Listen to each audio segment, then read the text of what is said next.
In 1932, the British Empire declared war. Machine guns, trained soldiers, a military strategy, and they lost. Not to a rival nation, not to a rebellion, to birds. This is the story of the Great Emu War, the day Australia looked at 20,000 flightless birds and said, "How hard can this be?" Very hard, it turns out.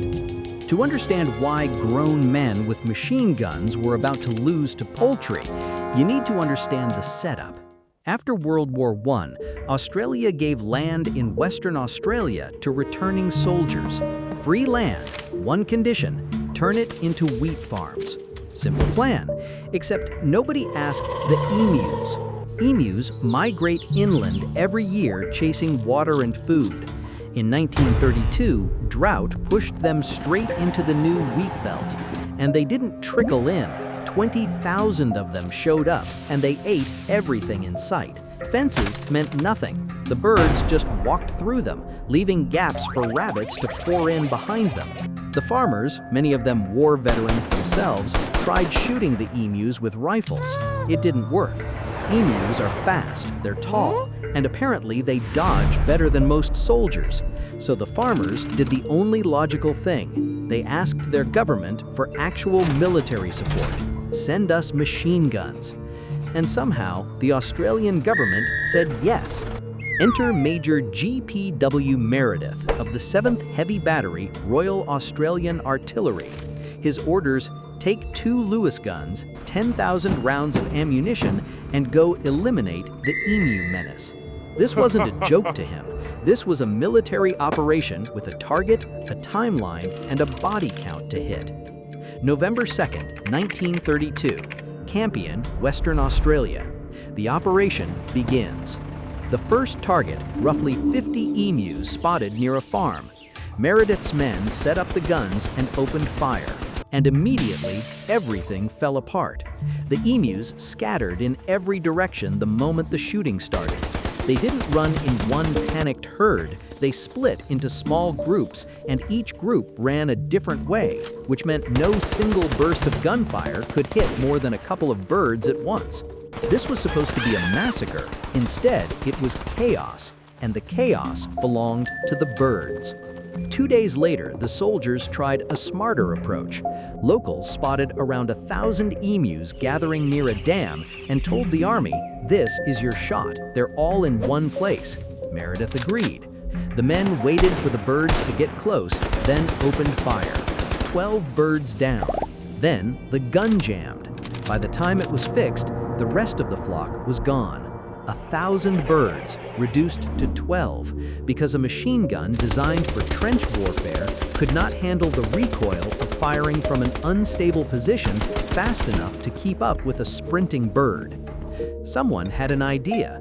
Mount a gun on the back of a truck, chase the emus down, fire on the move. In theory, brilliant. In practice, emus can run up to 30 miles an hour, and Western Australian farmland in 1932 was not exactly paved. The truck bounced over every rut and hole in the ground.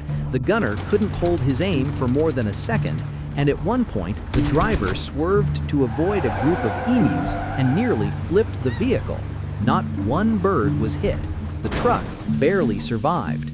By the end of the first week, the Army had fired roughly 2,500 rounds and killed, by most estimates, somewhere between 50 and a couple hundred birds out of 20,000.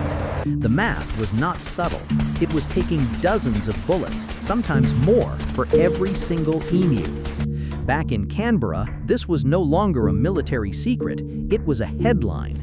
Newspapers ran the story with barely disguised delight. Members of Parliament stood up and demanded to know why the army was losing a war against birds.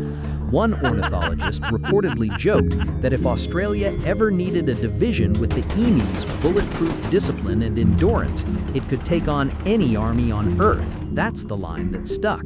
Not "we won," not "we're close." The line that stuck was "the birds are winning." On November 8th, 6 days in, the operation was called off. Meredith later tried to reframe it. He pointed out that his soldiers had suffered 0 casualties, which technically made it a perfect record. Nobody found that very comforting. The wheat was still getting eaten, and the birds were still out there, seemingly unbothered by the entire chapter. Farmers pushed for a second attempt. A few weeks later, the army went back out, quieter this time, no press invited. This round claimed somewhat better numbers, closer to 1,000 birds over the following month, but even that was a rounding error against a population in the tens of thousands. The emus simply moved to different paddocks and kept doing what they'd been doing all along. Here's the twist. The military never actually solved the emu problem. What solved it was almost embarrassingly unglamorous. The government started paying a bounty for every emu beak turned in. No soldiers, no machine guns, no headlines, just cash incentives handed to the same farmers who'd been dealing with this from the day one. Within a couple of years, bounty hunters had claimed tens of thousands of birds, far more than the entire military operation combined. On top of that, farmers extended and reinforced fencing. Today, the Great Emu War is mostly remembered as a punchline, the time Australia lost to a bird. But it's also a small, almost perfect case study in why brute force doesn't beat a distributed enemy, and why the most effective weapon in that entire campaign wasn't a Lewis gun. It was a bounty and a fence. As one soldier who served in the operation put it afterwards, the emus, he said, had the invulnerability of tanks.